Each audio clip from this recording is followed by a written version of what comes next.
Pag may nangungutang sa yung tropa, wala na nga akong pera, 150 na lang. Pero ang totoo, meron ka pa dyan 1K sa secret packet. Charis. Okay, buksan nga natin tong aking parcel from Holobrand. Look guys, ang cute niya. Buksan natin. Ang ganda.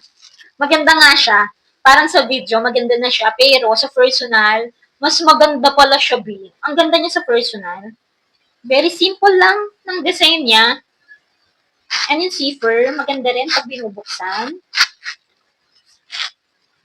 And ganito yung loob niya. Charan! Ayan, meron siyang lagayan ng photo. Tapos dito, pwede mong lagyan ng barya. Lagyan natin siya ng barya. Eto, picture. And dito, card slot. 1, 2, 3. Tatlo yung may ilalagay mo. And dito, picture uli. Tapos, card slot uli. So, pang-pour na card slot. And, lagay natin yung bills. Tingnan natin kung kasya.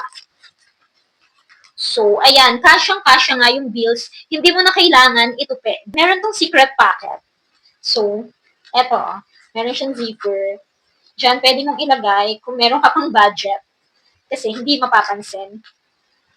Ang kagandahan nga rin ito guys, hindi mayuyupi yung bills nyo kasi kasyang-kasya siya. Tapos, ayan, isasarado mo na, ilalagay mo na sa pocket mo. O, di ba? So, 119 pesos, kung 119 pesos pa rin to, pag nakita nyo sa yellow basket, napakaganda nito. Pwede nyong i-gift sa mga jowa nyo or kayo na mismo bumili, para sa sarili nyo, para mapalitan nyo na naman yung wallet nyong 5 taon na. Huy!